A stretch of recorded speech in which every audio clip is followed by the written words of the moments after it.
Okay, Chief, you're playing in the qualifying game for the high school soccer championship. There are 2 minutes left on the clock, and you're losing 1-0. Your coach tells you to use a little bit more roughness than you usually do. What do you do? Let's see. That's kind of a hard one because, I love soccer. I love to win. But you know what? I'm not really into that whole unnecessary roughness thing. I love to, win fair and square. Right. But I guess what it comes down to is it wouldn't be a real victory if I cheated. That is true. But how about you? Okay, you're on a track team and you find out that the rest of the girls are using steroids. What do you do?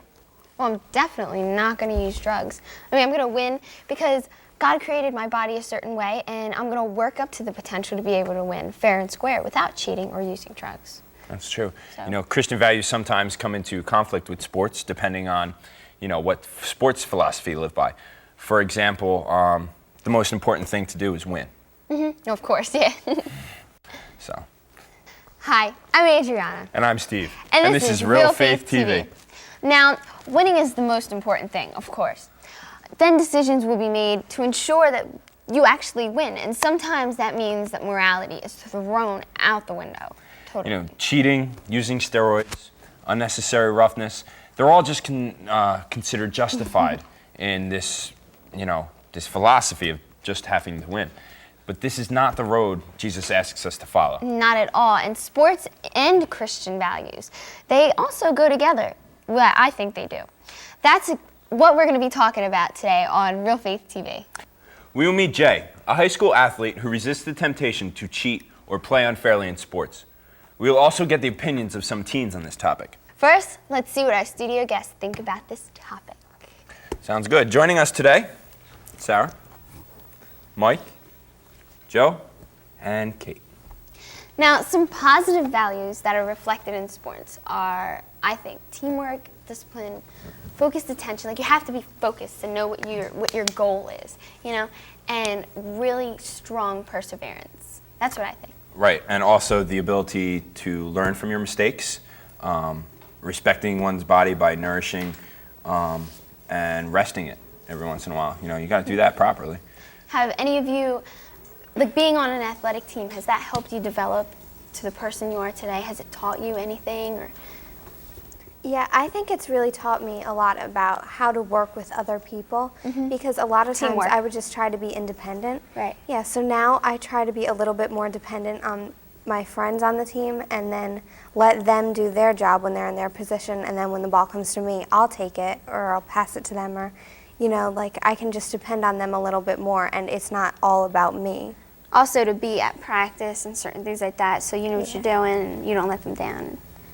How about anyone else?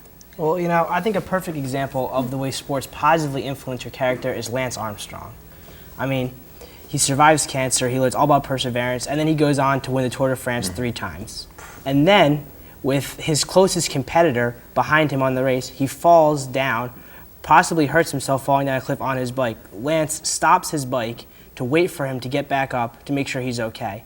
And the rest of the people also doing the race, also, because they respect Lance Armstrong so much, stop. And that just shows great, compassion for your opponent, and that it's not all about winning, it's also about, companionship, and it's real important to a sport. Right, and, right after that, the next day, do you remember when actually Lance Armstrong and the same guy were in the lead, but Lance was a little behind, they're getting to the finish line, the guy pulls Lance Armstrong across the finish line as a show of thanks to what he did. It just shows great compassion. It was great. It was great. Let's see what some other teens, think about whether a Christian who plays soccer has a responsibility to live these values on the playing field. If you're a really, really strict Christian, then that's going to be present in everything you do. Before every track meet, I give a handshake to the person next to me and wish them good luck, and that usually helps. If you lose, it doesn't really hurt that bad. Well, I play sports. I'm on a state team, and it's definitely in your attitude, it's hard for me to go to church and to balance sports at the same time because it's Sundays and that's when we play tournaments. Which values do you think come in conflict with sports most often? Fights amongst the players. certain plays that happen? Yeah, I think so. I think it just makes for a better game, good ethics. It'll just make the whole game go a lot smoother if everybody's, playing on the same team, playing by the same rules. Okay. And what are some of the sports or events that might conflict with Christian values? Probably, I would say football or rugby, something like that, where, it's kind of more reward if you punish your player more. Do you think a Christian who plays sports has a responsibility to live a Christian life on the playing field? Well, I think if a person really believes in their Christian values, then it'll automatically come out on the field anyway. They won't be pressured to do things that aren't Christian if they really believe strongly in it. Now, what are some of the ways that sports conflict with Christian values? Well, I've never really been in a situation where my morals were challenged on a field, but I guess a lot of times, using bad language and, getting too aggressive could be.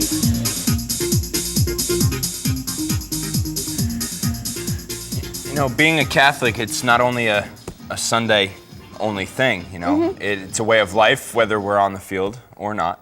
In the privacy of our room or a student council leader, we're called to make all our actions reflect our belief in Jesus and his good news.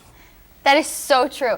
Now, many young people do feel that athletes should remember that they are role models. People really do look up to them. And they're also a powerful witness to the philosophy that they live by. You have to practice with what you actually preach.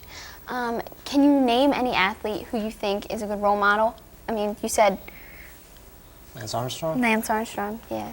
Well, anyone else? The football captain at my school, Grant Irons, he's a real great guy. I live 2 doors down from him. He's known as the nicest guy on campus. He actually ran a Bible study for a few weeks in my dorm. He's a really focused guy, real nice guy. And, it's wrong to assume that athletes are, always mean or stuff. You could really see that, Christian values show, especially in guys like Grant Irons. Mm-hmm.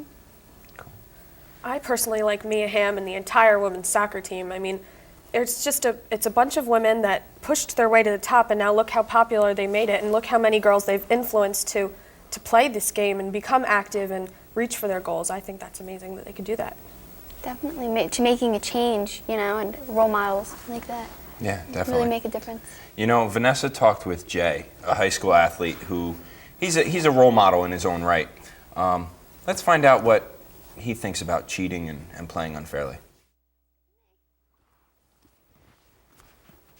Yeah, of course, I've been tempted to do something that isn't necessarily Christian-like in a game. I played football for a while, and there's only a couple refs on the field, and there's a whole bunch more kids, and a lot of kids get away with a lot, and it isn't that hard, so the temptation's there. I do know kids. One time in track, we're running the 400, which is running lanes.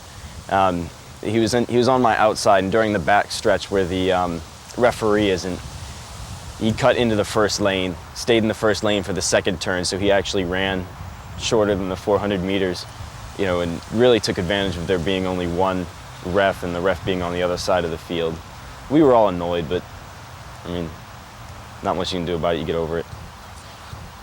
I try to dedicate each race or each event or whatnot to some cause regarding my faith, and during my race, if I keep that thought in mind, it's like an extra incentive to work hard, because a lot of athletics, your body goes through pain, to put it quite simply, and you need something there to keep on driving you through it, and having something faith related to dedicate it to kind of makes you work harder. I know exactly what he's talking about, paint. I take ballet and I dance and everything, and with point shoes, I consider dance a sport, because it's basically, I consider sport anything that you have to really work your body to build up to be the best that you can actually be. And those point shoes hurt so much, and and to actually know that you get better from that, and it's really rewarding, and it makes you feel really good. Have any of you ever been tempted to do something unchristian in order to win the game or anything? It's totally on a different note, but Have you ever? Well, I have. I'll admit it. I never have done anything, but I have. It just doesn't seem fair that you work so hard to try to win, and then you go play a game, and these people are spitting at you, and they're kicking you, and they're playing unfairly, and it just seems like you should retaliate and do something. But if you really play well, then you know that you and your team doesn't need to do that cheating stuff because you've worked for it, and you'll win at the end. You'll pull through. When I was younger, I was running a race, a 400-meter race, and I was tripped. I would have beaten this kid, and the kid tripped me, and I lost the race. And it just made me feel really lousy. If the kid beat me, the kid beats me. But like when you get tripped by somebody and then the person beats you, it just makes you really angry. And like because of that, Because you've worked I'll hard. never do anything like that again because I know how that feels. Yeah, I've seen a lot of that in track. I've seen one of my friends, Chris Cowell, trying to break a record at my school, and the other group of track people, the other team, they boxed him out during the entire thing, so he couldn't pass them till the very end, and they had no chance of keeping up with him. But because of that, he failed to break the record on that meet. Luckily, he came back and did it later, but I was real upset by that. And people do things like that, it hurts the sport a lot, and I just think it's important to stick with your beliefs when you're on the field too. You know what else that people do? Not just like the cheating and all, but their actions on the field. I remember I was playing a soccer game once, and we were winning, and the other team was getting upset. So one of the kids ran by my bench, and he spit at my coach. And it's like, you know what? Why? I know. What kind That's so of ridiculous. life are you living if you're going to go spit at the other team's coach and stuff? Keep your attitude in the game. Exactly. Get psyched. Play hard, but that's unnecessary. Yeah, absolutely. But you know what? Jay also talked to Vanessa about how his faith plays a part in his athletic participation. Let's see what he said about this. I think it's important to put your faith into any aspect, whether it be school, or home life or social life, and especially athletics. Personally, before now all I do is track, and before every race, I shake everyone's hand and wish them good luck. I'll talk to the kids or talk to the other guys before the race and see how they're feeling, see how they're doing. See how their season's going, and then after the race, I congratulate them, win, lose, or draw. I mean, you're all out there to do your best, and if you do your best, then it doesn't matter how you place. On the way to and from events, take advantage of the bus ride, kind of chill your nerves or whatever. You can say a rosary. I did a couple times, and it really helps. Actually, I've been quite lucky. I've never been made fun of because of my outward faith. It's almost like it kind of demands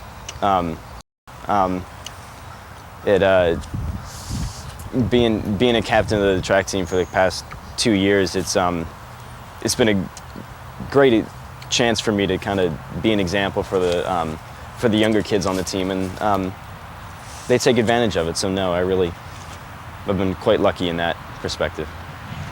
I've had great coaching staff, for throughout my high school career in a variety of sports. My football coach actually sat all the football players down and said prayers before every game. All of my track coaches encouraged my behavior. I won a coach's award for wishing everyone good luck before the race one year, and no, they really encourage, whether they don't call it Christian behavior, but that's what they're encouraging. Do you think a Christian who plays sports has a responsibility to live up to these values on the playing field? Yeah, I think so. Because if you're a Christian who plays sports, you have to think about how you're not going to cheat, even though it gets really tempting. Because a lot of other teams really don't think about Christian values or anything. And so I play field hockey, so people from the other teams, they'll try to trip you and hit you with the stick, and they'll hit the ball at your feet. They get vicious sometimes. And what you really have to do is try to control your anger and just really focus on playing in the game. And remember your Christian values, and remember that you shouldn't cheat, and what they're doing is wrong, but you need to be better than them. Not lower yourself to their level. Yeah. You know, I mean, absolutely. You got to stick to your ideals even if you're on the playing field. It doesn't matter where you are. If you don't stick to your ideals at all time, you don't have ideals at all. You have to keep your morality with you all the time, no matter what's happening. Right. Now you guys, okay, you mentioned values and you mentioned ideals. Now, what are some of these values and ideals that come in conflict with the sports? A lot of times, like, when you're playing a sport, you want to win. Right. I know, like, when I played high school tennis, you know, we don't have the referee sitting up on the high little chair saying what's out, what's in. It's kind of on the honor code. You know, you trust that your opponent's going to make the right calls. And a lot of times you'll get a guy who won't make the right calls. And a lot of times you'll be tempted, you know, say, oh, that was out, when you might think it was really on the line, you know, because you want to win. And you got to be truthful. And then at the end of the day, you'll feel good about yourself because you know whether or not. Yeah, I would rather lose truthfully than win knowing that I really didn't. And that's the same thing for when you're playing a sport. You're playing it because you love it for your own dignity, not to cheat or anything. You want to win because you actually win as a person, not because you cheated. Yeah, you know, it's also a good reminder for us, you know, no matter how much you accomplish, to be humble. Because you're never, you know, there's always things you could do better. And it also reminds you that, you know, even though you're the best, you should still be humble about it because, you know, you should still, it keeps you grounded. You know, being a good sportsman, yeah. Yeah. It keeps you grounded. You know, so you're not like obnoxious and feel like you're better than everyone else. Yeah, Exactly. at school, and like when I went to college, I'm not sure the number. I think it's like 90% of my class, it's about 2,000 kids, played varsity sports in high school. So they were, you know, the top of everything at school. Yeah. And, you know, now they're at college and they're not even on a team now. It's kind of weird. But like, you know, we feel good about ourselves. We know what we could do and can't do. You know, be happy. Exactly. I mean, God's blessed us with certain gifts. You just have to live them out, right? True. So, you guys have? I think that you can be competitive and still have Christian values, just as long as you don't let your competition leave the field. Because I know on my high school field hockey team, there's a really big rivalry between my school and another one. And so one girl from my team scored this winning goal. And, you know, it was really good for our team because we won and we felt really good about ourselves and whatever. But this other team, one girl from the other team, stood outside our locker room and hit the girl in the knee with her stick. And if you've ever been hit with a field hockey stick, it hurts a lot. And it blew out her knee and she couldn't play for a really long time. And it was all over a little competition. And I think that was really wrong, that she lost these values just because she was so competitive. And I think that you can be competitive. You just have to keep your competition on the field. And after the game is over, whether you win or lose, just forget about it because it was only a game. Violence is not the answer. Well, right. Well, going right along with that comment, you know, you see all these sports teams and everything. They're playing, and all of a sudden, someone will come up and kick someone real hard on purpose. You know, like say you're playing soccer, okay, and you know you're going in for a shot at goal, and the goalkeeper's coming out. And you're all happy. You're like, yeah, you're like, okay, it's me and the goalie, 1-on-1. You know, we're going all the way. And you leave the ball there and you kick the goalie, you know, on purpose, just so you can get the goal. You know, you're taking him out of the game, and it's not right, you know. And it's this whole violence thing, and not be at careful. all. Hurts the game too. Yeah. It does. Not even. It hurts the whole team because that player's out for the rest of the season, maybe. And it makes the game worse too. It makes Exactly. it a lot less enjoyable to play when people are doing stuff like that. Because then you got to think, oh, you know, okay, well this guy's doing this, then I got to do this so I can get back at him, and then so on and so forth. And you know, then that's the part of the game that sticks out in the mind. You know, you could have a good, close, competitive game. No, it gives them a bad reputation, or it also ruins the player's reputation. Yeah. Like, right. I used to admire this Olympic swimmer, and I loved her because she had asthma and I have asthma, and I used to swim, and she was amazing. She won gold medals and everything. But then they showed a segment on her, and she had the worst attitude. If she'd lose, she'd spit in the other person's lane. She'd just blatantly spit in their lane, and she wouldn't shake their hands. She'd just get out of the pool and leave, and she'd run off and say, well, I'm better than them, and I think she's on steroids, and that's the only reason she could ever beat me. And that just totally, I don't have any respect for her. Such a bad disposition. Yeah. Yeah. Really. You know, people think that just because someone else beats them, that something else has to be going on. You know, It's like an excuse. Yeah, everyone thinks that they're the best. You know, granted, there are people that are real good, and that, you know, but there's always someone out there that's better. You know, I mean, there's someone out there that's played longer, that's practiced more, that's more experienced, and you know, you can't go in and out of a competition thinking that you know, oh, you know, they beat me because they're on steroids. Oh yeah, there must have been a reason. Yeah, you know, it's just things like Plain that. and simple. They beat you. Okay. Try to win again next time. Practice harder. Yeah. Right, exactly. You know, in a country which focuses so much on professional sports as an industry and high school, college sports as entertainment, we should also think about the effect the sports writers have on our society. The Devils will put them away. The Yankees pound the Orioles. These writers use language that focus on killing the opponent. Not good. Or at least brutalizing them. We need to ask ourselves, as a society, whether the language that is used increases the violence in team sports. Never really thought about that. You know, I don't think it's that horrible, you know, being competitive. I mean, like, I like heckling, you know, other teams when they come to our stadium. And I like hearing them heckle us. You know, it's fun. You know, it adds like a certain flavor to this, you know, to the crowd. You know, part of a sport is not just the game going on the field, it's in the stands. You know, you're cheering, it's a lot of fun. But like we were saying before, when it leaves the field, when, you know, you start saying bad things, it's no good. Yeah, it should be left right there. You know, in Paul's first letter to the Corinthians, he used sports as a great metaphor for our lives. Do you not know that in a race, the runners all compete, but only one receives the prize? Run in such a way that you may win it. Every athlete has a goal, and you have to really stay focused on it. You know, they're willingly to sacrifice and exercise and practice to achieve the goal. We're all called to live a spiritual life and in the same disciplined way, with our eyes fixed on heaven as our goal as well. Do you think that Christian values belong in sports? We want to know. Please contact us through our website. Post your thoughts on our message boards or drop us an email. Our website address is www.realfaithtv.com. You know, if you're not connected to the internet, you can always call us at 609-406-7402. Now, until next time, remember that God has gifted many of us with outstanding athletic abilities. But the greatest gift He's given us all is the gift of love. Let's share that in every aspect of our lives, including sports. God bless you. We'll see you next time on Real Faith TV.